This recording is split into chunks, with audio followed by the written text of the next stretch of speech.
9 grueling Swiss rounds.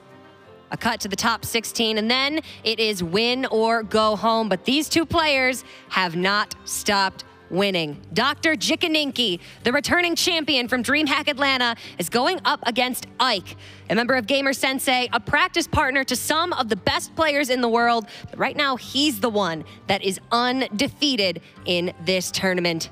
That's admirable. Lorinda, we have got quite a finals on our hands. Lorinda, how have you been enjoying yourself so far? I mean, the whole tournament has been insane. I keep saying how much I'm enjoying these tournaments, but this one, the top 16, I'd heard of every single player before I got here.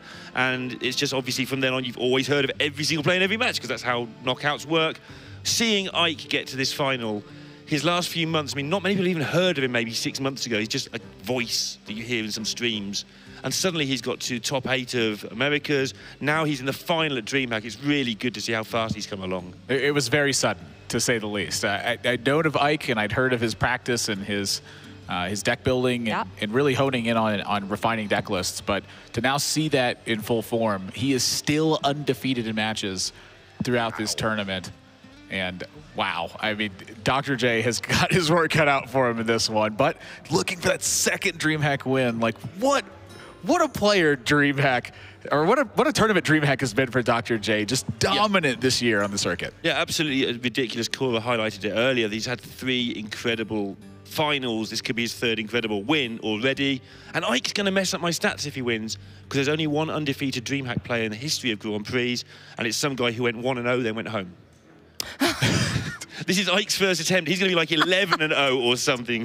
I think that would be a little bit more impressive, but let's check out these talented players' runs to this final. How exactly did they get here? Who did they have to beat? Of course, they both had to go at least 7-2 to get into the top 16, but IKE, that wasn't good enough for him. He went straight 9-0. Had to take out Astrogation in the top 16 match. Not an easy opponent, but then he went up against Muzzy, the reigning champion of DreamHack Montreal, and he beat him handily. Up against Rosty after that, his own teammate, and he took him out 3-0 with Rogue.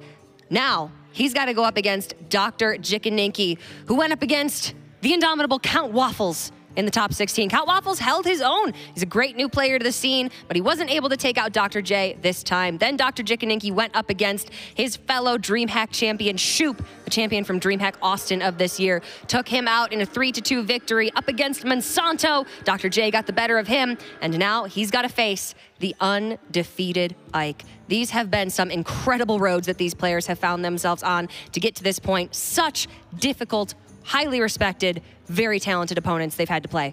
It's just been a long road to get to this point, and either way you slice this, you come out with a great story. Either IKE in his first DreamHack competing and having the perfect performance, or Dr. J getting the 2 championship titles in 1 year. Is it going to be unlucky or lucky 13 for IKE in his 13th DreamHack match? Oh, that's a tough question. I'm betting IKE is hoping that it's going to be lucky 13. Put a new spin on that number. But Dr. J wants his number to be 2 because he wants that second DreamHack win. Let's take a look at our picks and bans. What have these guys brought to the table for their final match?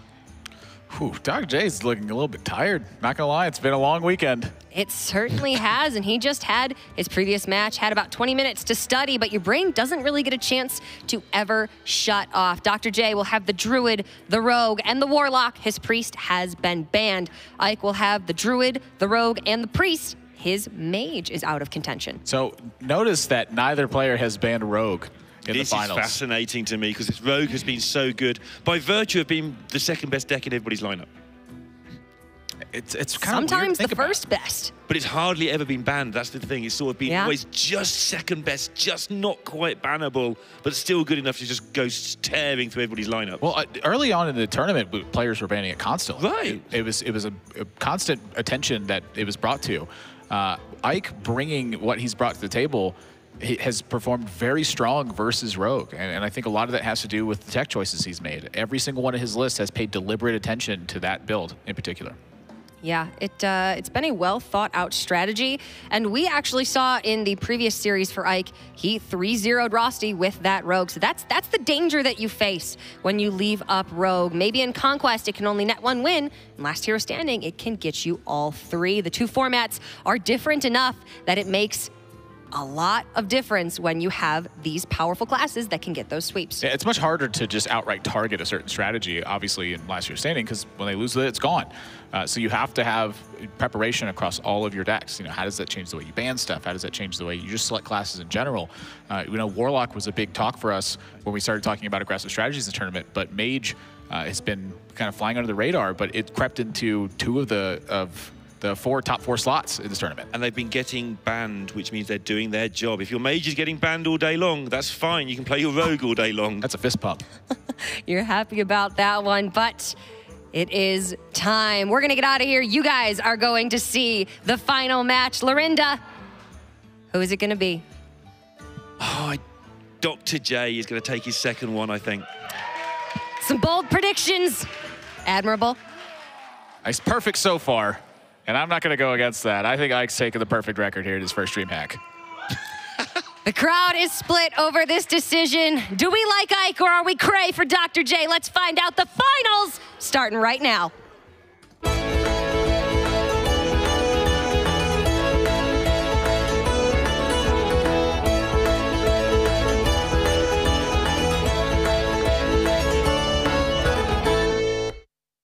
Well, I do like Ike.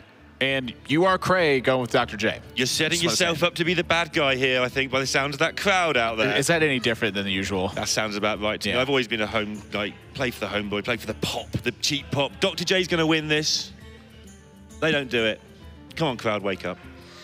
Yeah, Ike's going to win this. Yeah, see, they've gone to sleep. They don't care anymore. They're waiting for the games to get on, I think.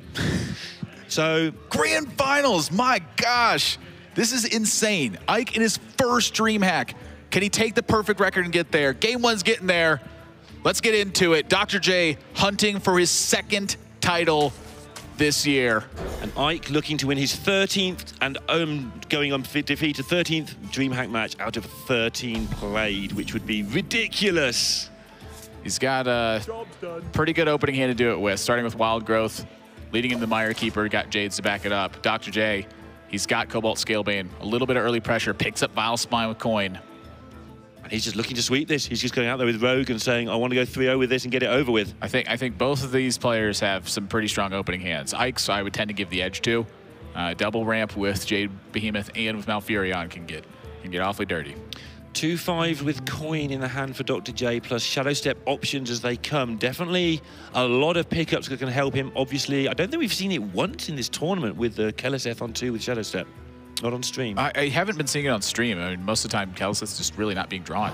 And often, a lot of times it's drawn, it's not the deciding factor. It's been key Vile Spine timings. It's been big Bone Mare turns taking place. You know, it's happened here and there, but it hasn't been the deciding factor in very many games this weekend, I don't think. Yeah, that's the ones on the stream, at least. Yes. You still hear people chuntering to themselves out on the floor about it, telling their friends, anyone who will listen how it happened to them, but there's definitely not been many on stream in the big matches. Now, one of the advantages Dr. J can get here if he decides to coin out this Shaku is a lot of early cards. It loses a lot of tempo. But it gives up a lot of tempo. Yeah, we saw the counterfeit coin earlier in the top 4 as well. It's not found in any of these lists. They're not looking for quite that much explosive potential. The Shadow Step has just serviced as such a better option for the play that I've seen thus far. I'm a big fan of it, and I've learned a lot of just how to use that card in particular. You know, I've always tried to use it fairly aggressively, and they're using it as much more of a utility card, much more of a reset to the board. And I think that's been one of the big factors in success for these players. Another stealth minion, of course, as well. We've been talking about the power of the stealth minions throughout this tournament, and we haven't seen many, but the ones we've seen, the Blood Imps, the Shakus, they have done serious work alongside Bone Mare. No clear play here. He found it. Playing with his eyes closed, he's like listening for the sound of it. He's just trying to make like thinks he's got 4 3-drops in his hand. Wow, look at this too. Dr. J is fighting super aggressively to take this off board. Hits the Firefly in, hits it with his face, and this lines up the Coin Bilespine Slayer. The last attack on it, and then Shaku remains on board. Nice work. Set up last turn. We've been talking about this all weekend.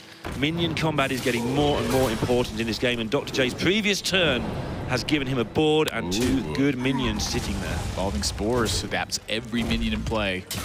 And he's got some, and he's going to have some more. It's what his deck does. Well, these really turns, handy card. These turns are getting awfully big for Ike, though. I mean, this is not going to be something that Dr. J can just shrug off and be like, look at my hand. I got this one. This is a lot of heat coming. But he's got a lot of burst in his hand if he can just set it up. He doesn't need to connect many times with the stuff he's got just to get it done. It's a true story.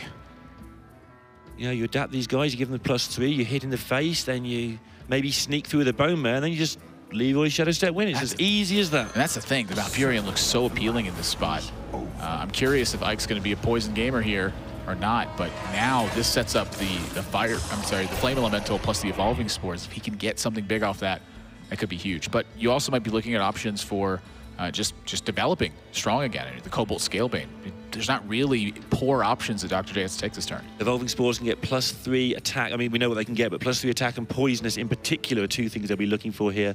But even just giving them +3 health is massive here. Yeah, I'm thinking the Scalebane is probably a more appealing option to Dr. J at this point, but I think there is some real merit to using Evolving Spores because that card's quite situational and weak. The Scalebane, the situation is have a minion on board. There's a lot of maths involving in the Spores. He needs to work out how many of those options are actually genuinely good and how many of them are sort of, actually it sounds good, but not really going to help. Yeah.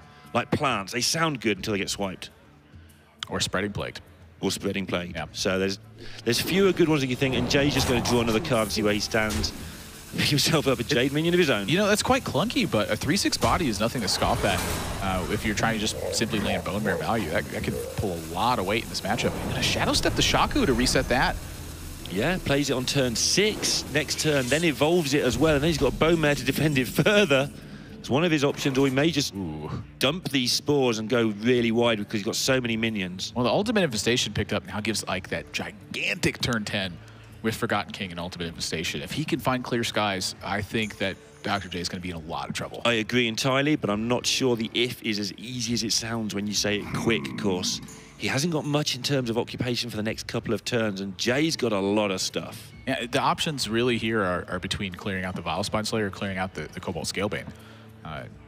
It's easier to clear the Vile Spine, but the Scalebane threatens quite a bit. You also have the choice of, do you want to play the Jade Behemoth, or do you just want to ramp so that turn 10 is next turn? Certain ramp. For the look on your face of disgust at that, of course. Yeah, you're going to waste so much mana this turn to gain 1, but it's so important. Yeah, the big one to me is looking at it and just going, well, you probably need to get a 7/7 and a 5/5 and draw 5 cards sooner than later. Sure. When you word it like that, it makes it sound so easy. It is. Thanks. He needs to weigh the options of it, though. I mean, maybe there's something he's missing. Maybe he overlooked something, or there's a particular style of read he can feel. But in this situation, I love what Ike's done here. Use the health total very aggressively. He's got plenty to work with right now. These guys are in a pure battle for the board at the moment. Right, how much stuff? Jay knows what's going on here. He saw that turn. He's seen Ike sit around doing not much last turn to get to 10 mana. He knows there's an infestation at the very least coming in next turn. He needs to go as wide as he dare. But he hasn't quite got enough mana to go super wide. Yeah, I think this is what that Shaku was exactly for, was to set up a situation like this where he's able to put pressure on the Ultimate Infestation. It looks somewhat weak in this spot. At the same time, stick a minion on board for the Bone Mare turn. No swipe as well. At the same time, get the Shaku back down for value. I mean, this was a really strong setup from Dr. J over 2 turns, and now the Infestation hits on a 5/1 minion. And that's not what you want to be doing with that card typically, but that's a lot of stuff to just hit board. Good planning from Jay there, realizing that even if Ike has the swipe, it doesn't matter because he wouldn't be able to play it because he's playing Ultimate Infestation. And now Jay does have a really menacing looking hand, but he doesn't have the mana to make it menace. Yeah, and he's got 20 burst damage here, but if he goes for a big push, Ike's going to end up stabilizing the board. There's going to be nothing left in the face of that. Yeah, this Cold Blood needs to remove a 7/7, I feel. Or at least be a party to something like that. Yeah, but he wants to get the Bone Mares active too. Right. But that's got to stay. Whatever minion that is, that needs to stay around. Yeah, and these are the fights I think that Druid fights best. Those are just giant, clunky battles going back and forth. But it only fights it best for 3 turns. When they've both got 10 mana, it becomes fair again. So if Jay can kind of just keep his nose in front over the next 3 turns, get to 10 mana, then it becomes a fair fight. Oh, boy. Oh, Fandral. Well, the thing I'm looking at is the combination of effects here. Yeah. How much can Ike get done this turn?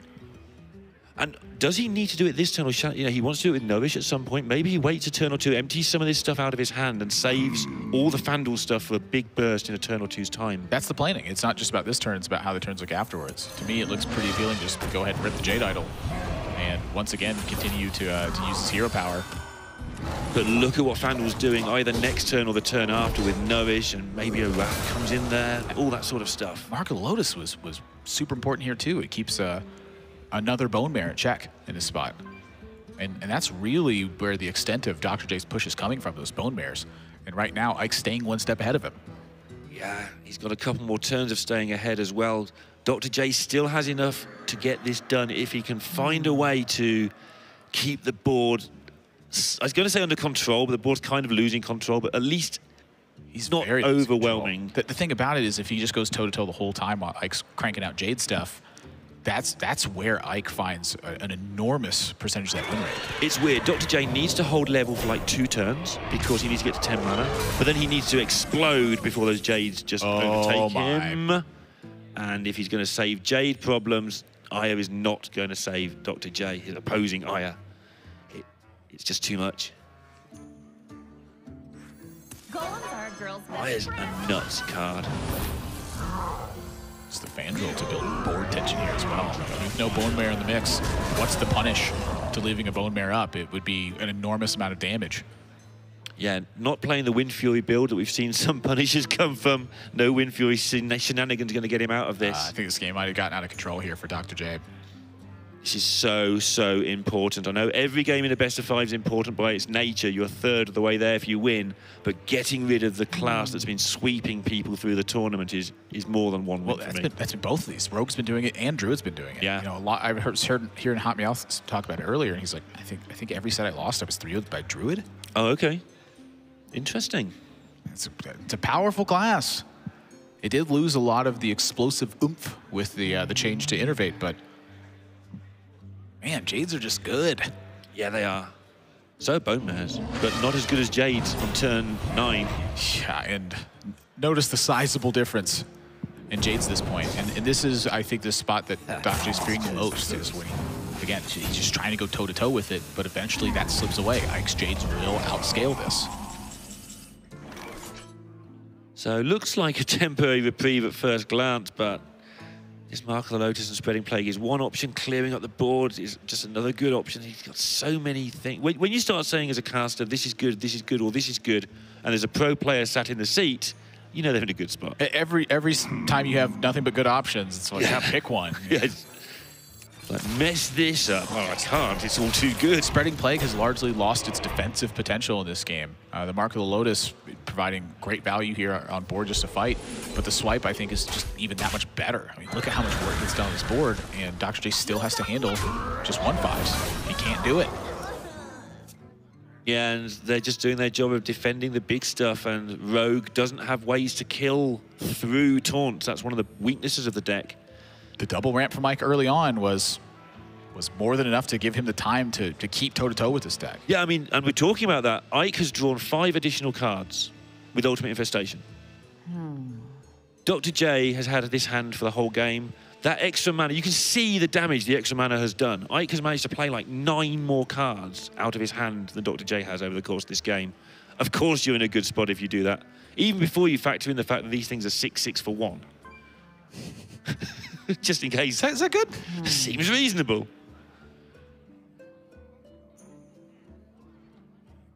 Golems are a girl's best friend. Of course, Dr. J, because he has the Leroy stuff going on, this Evolving Spores could have been different if he'd gone for this early, remember? I don't think it would have been, but he had a choice to play them. That's it. Ike overpowers Dr. J, goes toe-to-toe with him until the Jades are too big. And the 1-0 lead. Rogue now out of the lineup for Dr. Drjikininki. Last hero standing, you keep that deck you win with. You keep the deck you win with, and for some people today, they've been keeping it a long, long time. And that's part of the nature of last hero standing. If you predict your opponent incorrectly what deck they start with, and you start with a bad matchup there, suddenly your potential to counter what your opponent's doing is much more limited. Sure, you may take game number 2, but Then what happens in game number 3 if they bring it back? And for me, that's why it's interesting to see that Dr. J started with Rogue. You quite often throw a deck to the Wolves in game 1, so if you win it, that's great, but if you lose it, you've got a nice counter lined up. But now things have got a lot more compact. There's very few counters to things anymore. Druid countering Priest might be the closest thing we've got in the world after bans at the moment. I'm still in the camp that I think Priest is quite good versus Druid. I don't disagree with you, but I think Druid has won a lot of the matches in this particular tournament against Priest. I know it's a small-ish sample size, but we've watched a lot of Hearthstone over the last 3 days. And certainly in for it on this one. The difference in these 2 decks is quite literally a single card. Ike is running a copy of Mind Control Tech. Dr. Drjikininki is running a copy of Spellbreaker. They are identical down to the Medivh. And even that piece of tech is basically the same. There's not a lot going on there. They are quite different, though. You know, if Ike finds himself slipping away in terms of pressure, Mind Control Tech brings that back. I'd rather have the MC Tech. If Dr. Drjikininki finds himself facing down a big Aya turn where he gets Spellbreaker tempo, you know, that could be enough to squelch the Jade ramp from Ike in that situation.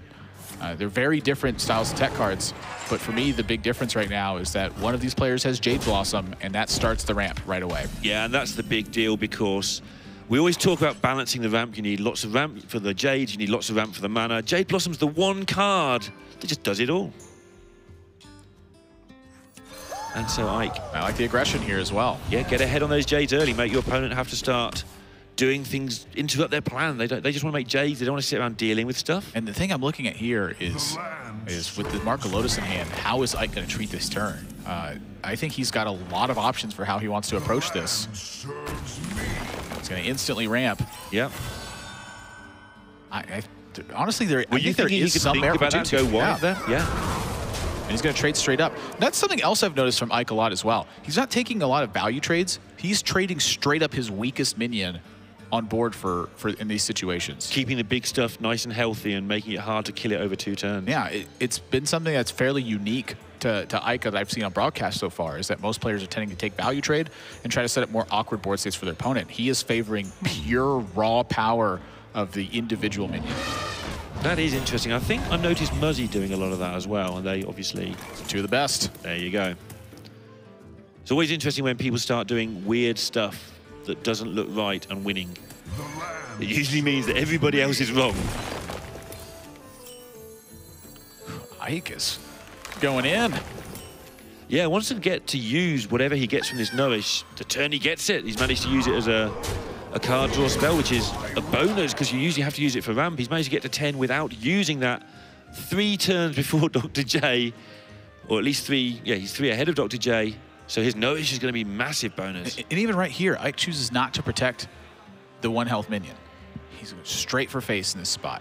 Yeah. Because I'm going to get punished by 1 damage anyway. I'll just pick up my 4 damage right now and put Dr. J to a pressure test. Look at that. Oh my goodness. Clears up, leaves an empty board, and Ike's just ready to refill it depending on what comes from this Nourish. Now the big thing is that Dr. J has Medivh heading into next turn. Ike, if he fails to draw Jade here, may have almost nothing. If he fails to draw a Jade.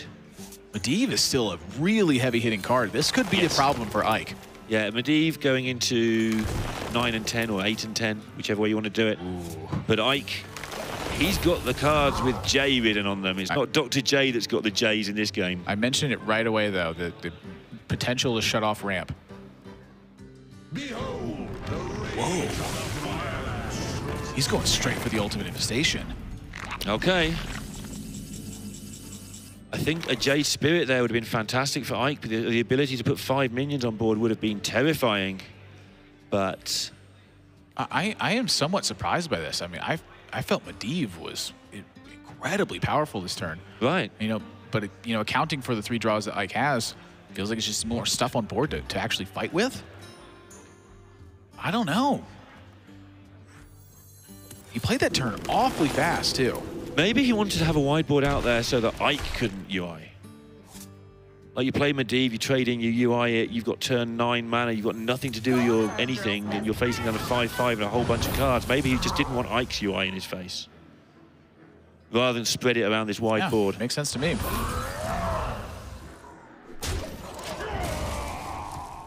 But Ike's managed to make a wide board going into Dr. J's turn now, but I don't think Dr. J might have much choice in the matter.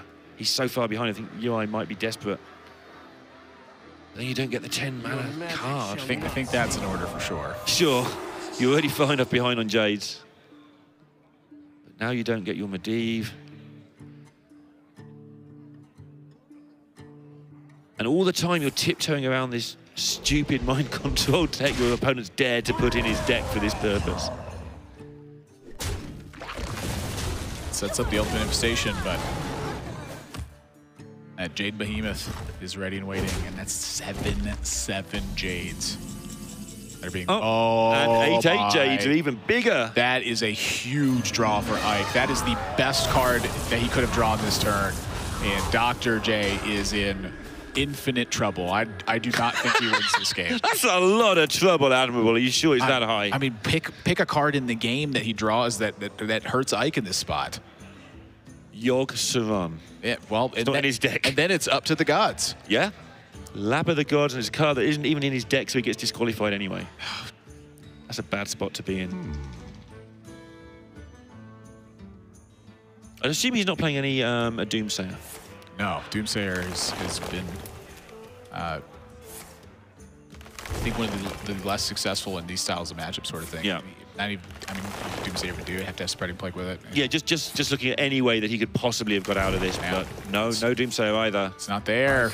Ike 2-0 lead over Dr. Drjikininki now, and on his last leg is going to have to 3-0 with his last remaining deck.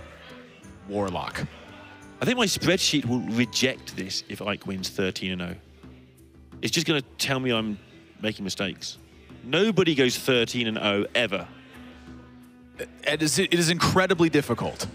First of all, you've got to get into a tournament where there's 9 rounds of Swiss. Then you got to win 9 rounds. There's only 7 of those a year. Then you've got to win 9 rounds of Swiss, and then you've got to win the tournament. And then it's got to be your first tournament, otherwise the spreadsheet will tell me, no, this guy's lost before because he didn't win his other tournament. And look how calm. Yeah, he looks terrified. He's just focused. Like, this is his first DreamHack. What? It's just insane. And he's not thinking about the next match because there isn't one. Protect the wild. All the things that you can fall into, all the traps you can fall into, they're all covered. Last hope for Dr. Drjikininki is this Warlock deck. He's featuring a copy of Lich King.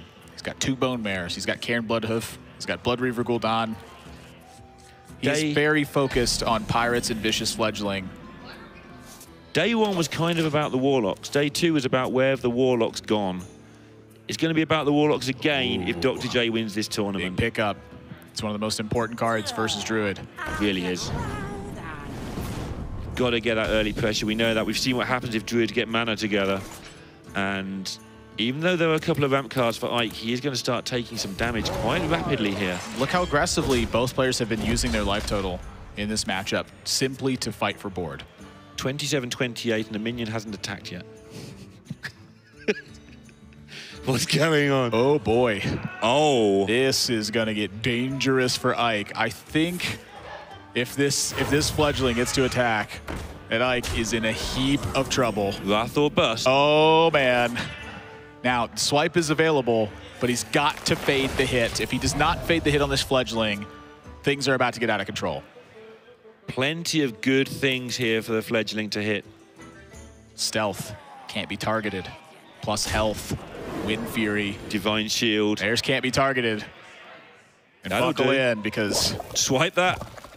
Things are about to get ugly. The Voidwalker might even protect this.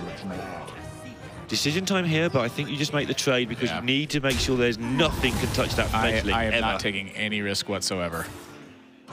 Doesn't play the Voidwalker. I like the life stat personally. Yeah. Again, need to mind control tech as well as digging a card deeper into the deck. I mean, of course, the mind control tech. Voidwalker going to be the difference between winning and losing right now. Yeah.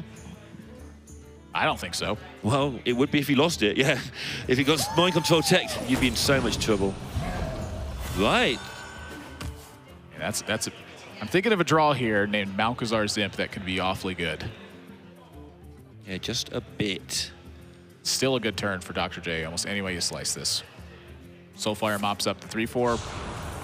Flame Imp has done way more than its job at this point. And the other thing these taps are doing, just in case this isn't enough nonsense, is making sure that if Ike does somehow get rid of the current threats, look at that hand. There's more threats where that came from. Well, something to consider is how this plays against Jade Behemoth next turn. There was an option for Dr. J to simply run in the 3-1 and the 1-2 into the 3-4 and just drop 2 Voidwalkers. Right.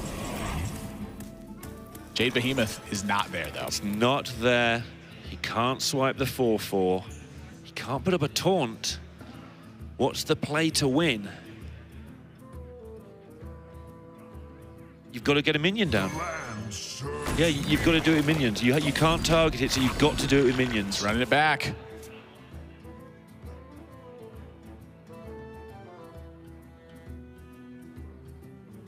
Oh, Nelly. Whoa. Ooh. Oh, boy. Still no Wind Fury. Ike is hanging on by a thread. But this thing's getting so difficult to get rid of. I like Divine Shield here, by the way, in case you ever need to give it poisonous for some reason. I don't know why you would, but... I mean, anything but taunt.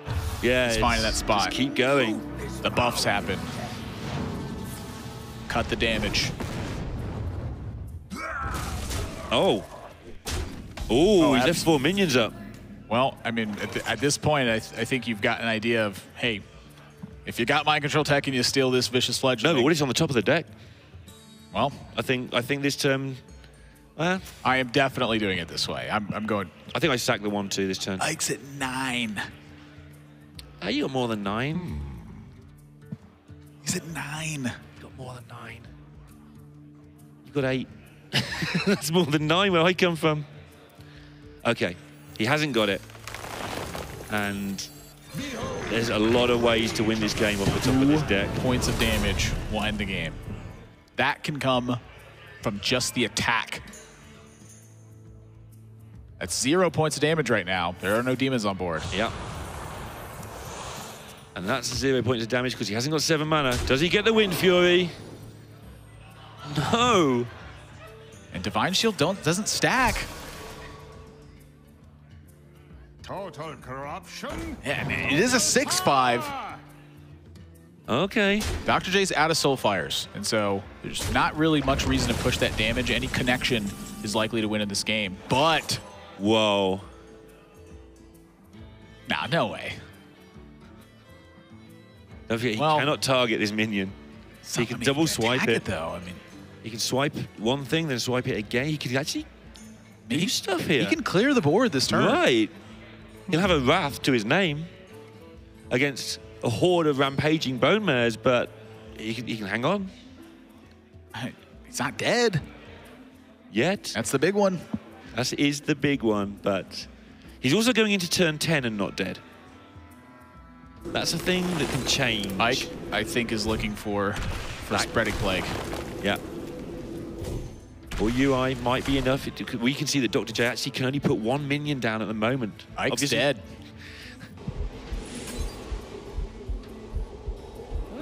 Clear. For no one. Nothing but He's dead. He's dead.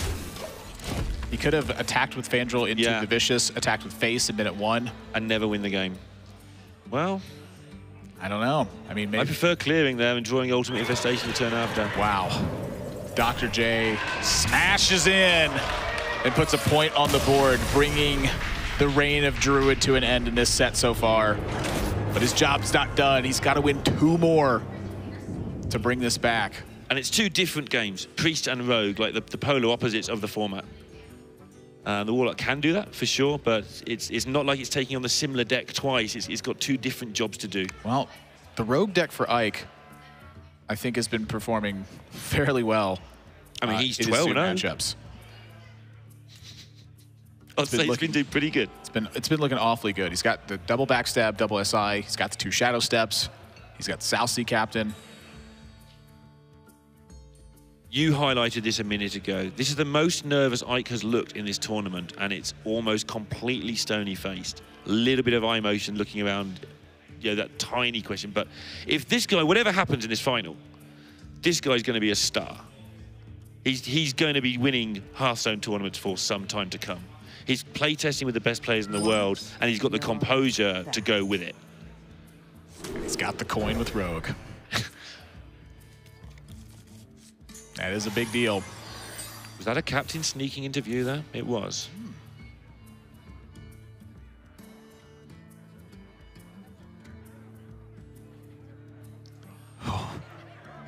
Right now, as you're in the finals of this event, you're like, okay, play the 1-2, don't draw patches. Wait a minute. Voidwalker's better. You're like, man, Yeah. I really don't want to draw patches right now. Yeah, and you've got 2 turns to dodge it now, most likely.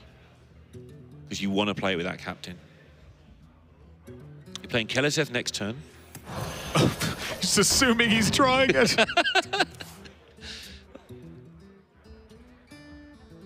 Okay, so now you play it because you've got a really good curve and Soulfire with and lots of ands, lots of good This is stuff. looking pretty good for Dr. J, but that is backstab, that is SI. Yeah, Rogues just in the early game are sick. They are evil people. They turn games around so quickly. I'm so glad I'm not playing in their position right now. Like they have no idea what to do. My instinct is point SI pass. But I really want to kill that Malchazar Zip.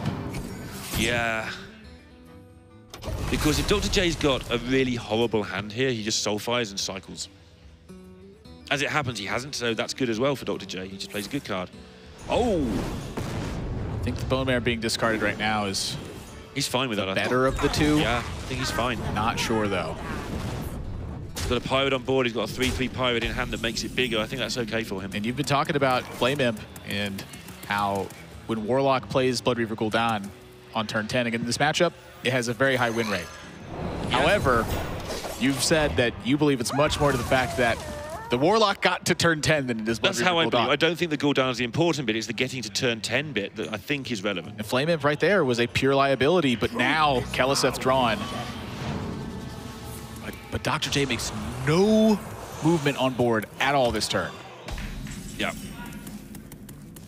But this is an awkward turn for Ike as well. It's like the lull before the storm. Oh my. Turns out that Warlock cards are pretty good in the early game. Some of them. The ones you get.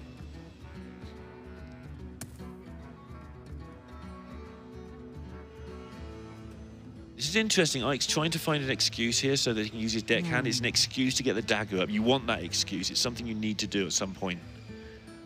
Its value is just hanging out there. Most of the value that's driven in this game is from the board. Right. The player with the attacker's initiative is the one that takes advantage. This is paying respect to Doomguard. Yeah.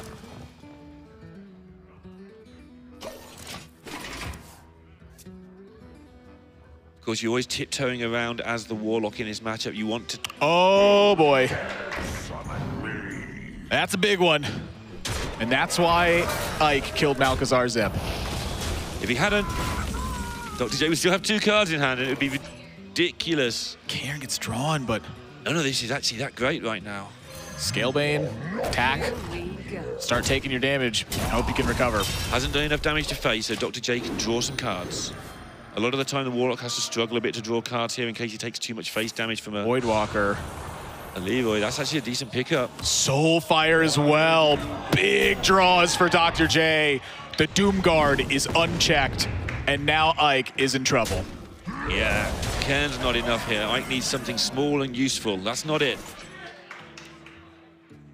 Tell you what he needs. He needs a Vile Spine. He needs Vile Spine or Bone Mare very quickly. It's a Vicious fledgling. Fledgling to compound the issue. Ooh, take a moment. It's probably right, but just take your The time. Fledgling. Play the Fledgling. Down to 11. Tar Creeper is a supplement. Somebody's got a Spellbreaker in their hand.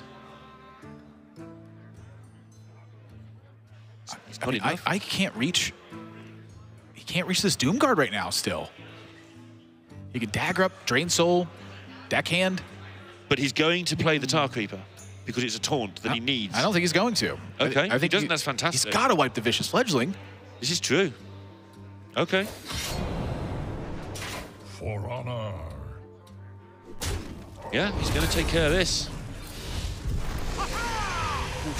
How much is that 2 points of health? How does he get back into this even? We talk about turn 10. There's 2 turns away. You can see why the Warlock's in a good spot if he gets to turn 10. He might not even get to turn 10. He might have won by then. 20 health for Dr. J. He knows that Ike's got to spend some of his attack value just running it into Dr. J's minions.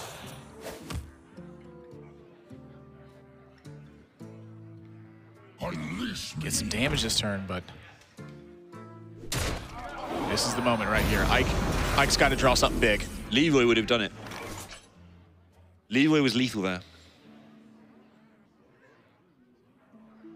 He's going to have to rely on the Tar Creeper to absorb this damage. He does not have an option.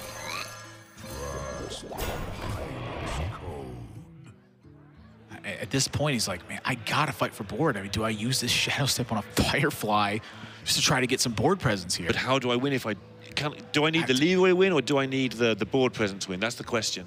That's what he's going through his mind right now. If he doesn't kill a Doomguard, he's just going to die. He's got to kill that Doomguard. Is the Doomguard or is the Despicable Dreadlord more threatening? If he kills the Despicable Dreadlord, the Crystal Weaver plus Spellbreaker ends the game. Yeah, he's got the mana to do that. That will be enough. And he can't see that coming. He can see bits of it coming, but he can't see it both coming. Ike is going to take a big risk. He says, if you don't have damage or a way to push through, I can draw for lethal. Dr. J's got the cards, though, and we are going to game number 5 in the finals of DreamHack. And there's not a rogue or a druid to be seen. Oh, boy. You can't write this. Dr. J keeping his nerve, getting it back. Ike able to make a decision like he made on that last turn under the biggest of pressure. I know it didn't win him the game, but he was willing to say, okay, these things stars have to align if I'm going to win, and I'm not scared to do the right thing and try and win this game. I mean, if you think about it, the Spellbreaker was stuck in hand. Yeah. He played the Despicable Dreadlord instead. I think Ike's real situation is hoping that it's stuff like Blood Reaver Gul'dan, a Cairn Bloodhoof, just big stuff that doesn't impact the board, and that he can make this push and try to force Dr. J into a defensive play. Happened to be Spellbreaker instead.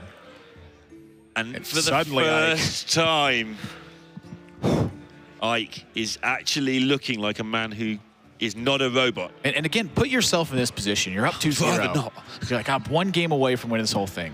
Easy. You're in Dr. J's spot. You're like, down 2 games to 0. This might be the end. Yeah, but does the pressure reverse when you've come back? Exactly. Suddenly, Dr. J's won 2 in a row. He, fist pumps at the end of game number 4. Oh my goodness! Holy smokes! Oh, and Dr. J draws patches. Not like right this. Time for it, Admirable. Not the right time at all. And look at Ike's hand. He's just going to minion the Warlock out of the game, most likely. Oh. I mean, he's got to consider just playing it. Ike's a spend mana gamer. I've watched him do stuff like this over and over again. This Priest has not got a spell in his hand, so he just played the Pyromancer to occupy board. I think a lot of it has to do with his curve, too. Exactly. He's just going to curve. He might just beat Dr. J up. Yeah. Who's the tempo deck now, Jay? Dr. J's. Oh, no. Oh, no. They travel in packs. That's all right. They'll be fine. He'll be okay. No, they're not going to be fine. This is problem. This is a big problem. And he just used Soulfire to clear the Wild Pyromancer, and now Tar Creeper hits. Prince Kalasath. We got a game here. Well, everybody got the stuff they wanted, apart from maybe a patches or 2. Oh my gosh. Kazakus and Raza versus the discard Gul'dan and draw patches and double Doomguard. So we're looking ahead to the next turn. We can see how this one's going. What do you want from this Kazakus? 5 mana spell? Do you want health? Do you want damage? Do you want clears? The 5 mana makes a lot of sense to me because he wants to account for Doomguard in this spot, and that offers you a polymorph option. Same thing for Despicable Dreadlord. So either 5 damage or the polymorph option on a clear board can offer you a straight-up clear to that. He's also got to consider just having +4 and bring back minions. He'll bring back a Pyromancer, which won't trigger. The other thing, too, is with Acolyte and with Binding Heal, is he ever considering, trying to put value on the board, wait to see what you need from the Kazakus? That's got to go through his mind, but I think you just play it. I think a 3/3 body is actually very important, and if you make a slight botch on the spell, he's going for the 1. Yep, that's tough. Drawing a card's nice, but +2 health could be very handy with a hand he has on. He's got Acolyte. I mean, that 2 health represents a card draw if you can it there. 2 damage to all minion, a lot weaker when Kellis has been played. It is. It's still good enough. Again, there's a lot of minion pressure here for Ike, and he will be fighting aggressively for board. Dr. J knows if he doesn't play this Doomguard now, he is not going to win this game. Dreadlord's a good pickup. It curves out nicely. Crystal Weaver's another good pickup. Jay's definitely still in this. Those are big draws. At this point, Dr. J just wants giant things to put on board. That is a clear. Not only is it a clear, but the potion deals the 2 damage to all minions. He could set his Acolyte, damage that. And Ike has played this without getting too excited about that curve that he had. Going for that 1 mana spell, just making it nice and simple, keeping things simple. Here you go. And look at the Dreadlord in this spot too now. It looks dreadful. Dreadful Lord. It looks despicable. Oh, that is not fun. I think you just have to play the Crystal Weaver and... Ugh, no, because it just dies to so much stuff. We can see it doesn't as it happens. Total power! It's the biggest thing he's got.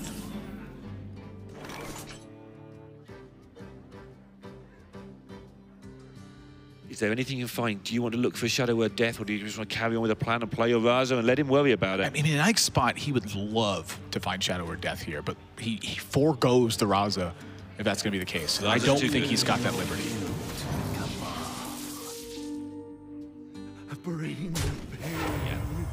Ike says here, you attack the Acolyte. Yeah, you attack the Acolyte, gives me another turn to find a death and keep my 5/5 alive. You need to kill this 5/5.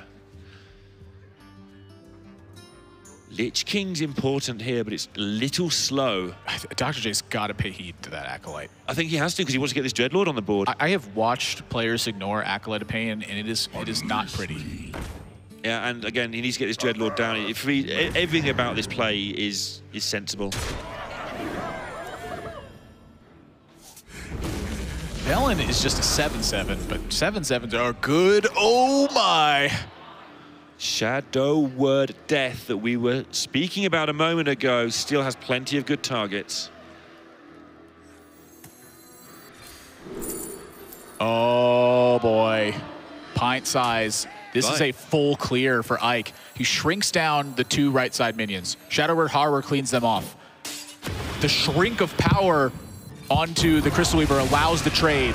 He heals up, he keeps death, and Dr. J has no board. And can't play a card he's going to have to tap unless he draws something spectacular. That's not spectacular, but at least he can play it. Oh. Things, I think, just went awry for Dr. J. Yeah, he's just having to put stuff down. He's going to need a super Death Knight card from the Lich King to have any chance at all. He's got a little bit of time, not a huge amount. He's got a tiny bit of time. There's no combo or anything yet. And if I'm in Ike's spot here, I am looking at this Velen and I'm going, how on earth is Dr. J going to kill this? Like, what's the card? He kept the card in his hand for 2 turns now. You saw the Blood Reaver Gul'dan get discarded. You don't need it for combo anyway. If he gets killed trades, so be it. You're going to win this game without the combo. You're just going to chip them for 2s and 4s and 12s. He's narrowing this card down to one of 2 things, I think. Number 1 is Bone Mare. Number 2 is the Lich King. Yep. I will find. Yeah, He says, here you go. Deal with this. Good luck. Well, Lich King trade or Lich King face.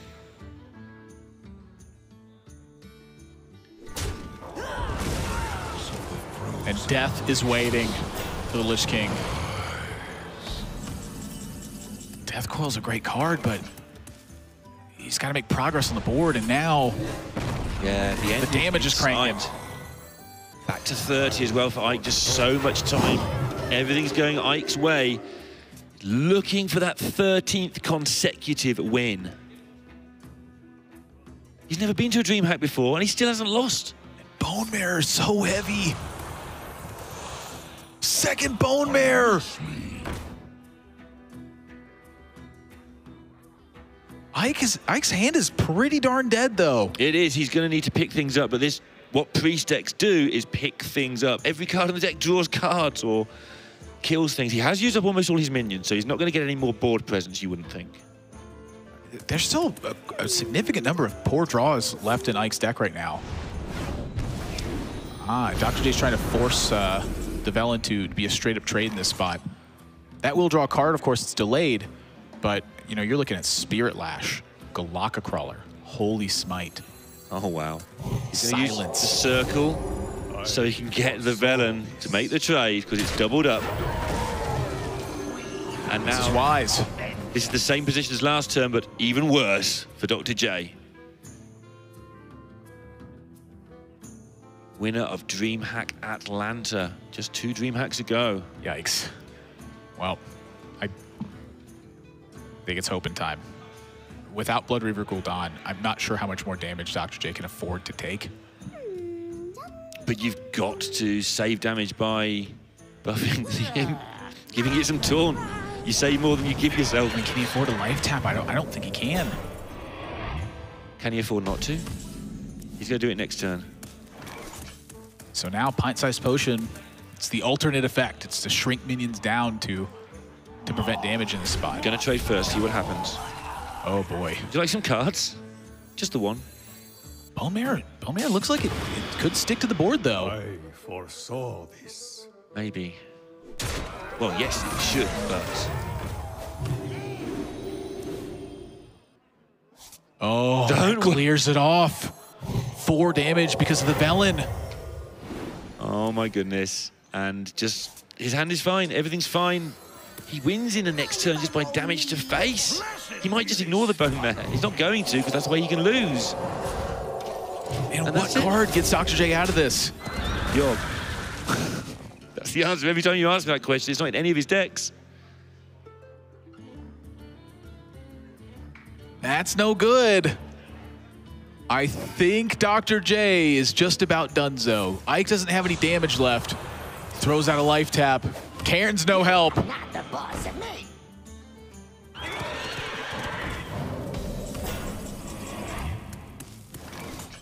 Wow.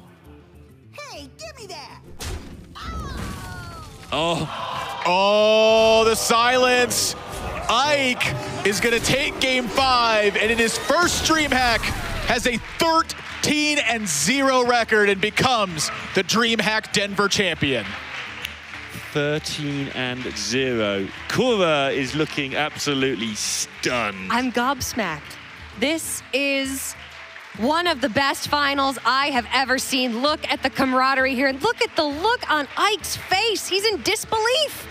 He has not lost a single series in this tournament, and now he will never lose a series in this tournament because he's the last man standing. That is incredible. The guy who's 1-0, who's never 100% at DreamHack, he's just given up as well. There's that smile. I've been waiting for that one for quite a while. He's receiving his flowers, but there's a trophy to go along with it this time. Muzzy had to wait. Ike does not. And the crowd out there could not be more excited for Ike. Coming in with his first DreamHack performance, and it is a 100% perfect score. And spectacular play from Ike the whole weekend. Very aggressive with resources, very aggressive with life total. Every single thing he did had a game plan in mind. I mean, you would see his willingness to take risks, even in the most dire of spots. Yeah. Try to get in counterattacks, try to make the most of situations. Dr. J, you have hats off to this man. Oh, yeah. Second at DreamHack and a win earlier this year, an incredible performance. And he too was doing those same things in this final match, using life total super aggressively to try to seize control of the board. And you mentioned that one of the overriding things that Ike was doing differently to most people is not worrying about those minions with 1 health. Just Yeah, he was often trading off minions that were the same size with each other, rather than one-upping it and trying to keep a one-health minion on board. Yeah. It was very aggressive play from Ike throughout the weekend, and I think that's been a big key to his success throughout. As much as a repeat championship for Dr. Drjikininki would have been incredible, we are spreading the wealth, and your DreamHack Denver champion is Ike with a 3-2 victory, a 13-0 score, and we are going to get him up here because I know I have some questions about the man of the hour, his first appearance, and he has done it. Ike, welcome to the desk. Congratulations, man. You are the Denver champion. It feels really good. I would bet it does. Now, I do have to admit, on Twitter earlier, you told me, got to get that "We Like Ike" chant going. You knew that you had this one in the bag, man. What is it like coming into this tournament and getting a perfect victory? It validates all the prep, all the time that I spend on the game to finally, well, I got top 8, but I vowed then that losing felt so terrible that I didn't want to lose ever again. So I tried, and I went undefeated. That's and he will never lose ever again. I lost once and I vowed that I would never again. So that was really like the turning moment for you, was like making it to that HCT spot, and then just everything fell apart. You were just like, no, I've had enough. This is it. Yeah, after I lost, I went in the car and I was like, I don't want to play Hearthstone anymore. And then I kind of slept in the car, came back, got in a call with people, and then played more Hearthstone. Woo! And that was kind of the way that I got over it. Never give up, because you never know what is down the road for you. And in this case, it was a perfect victory and a championship at a DreamHack Major. Walk us through your lineup, man. What did you bring? Who helped you out? How'd you win this tournament? So my lineup was basically the 3 good decks and then the Mage, which is the deck that I feel most comfortable with ever since it came out. I had so many people help me. Soleil, Crane, Gamer Sensei, and the coaching, and how we work together to find out mathematically like what's best and really help each other. Also, our manager and coach Faraz sat there, watched all the games, told me everything that was going on. Rosti and Luker, it feels better being here with a team than being on your own, because you're not alone, win or lose, no matter what. You always have someone there with you. That camaraderie is something that we have been seeing so much of throughout this tournament. Players playing against each other, and when one of them wins, they embrace, because you're so happy for your opponent. We have to talk about that final game. You versus reigning DreamHack Atlanta champion, Dr. Drjikininki, all the way to game number 5. What was going through your head in that final game? So I was scared out of my mind that I was going to get reverse swept. Like, I was trying really hard not to let it affect play, and I just played the cards and hoped that I could clear his board enough times that I could stick like the Velen and just start healing it up. And then I got Cleric for a draw, and he didn't have a way to clear. He sure didn't, and ultimately it went in your favor. Man, congratulations. Is there anything else you want to tell the community? Anybody else you want to thank? Yeah, I think my parents are watching and my brothers. They don't really know much about Hearthstone, but you know, they always text me like, congrats on round 1, congrats on round 2, congrats on this and that. And, you know, stay true to yourself. Make sure you do the best you can. And it doesn't matter what happens. And I love my family. I love my teammates. I love my friends. I love Hearthstone. It's a great scene and so friendly. That support is so incredibly important. Ike, man, you have done your family and friends proud. Congratulations. You are the DreamHack Denver champion. Good job, man. Good job.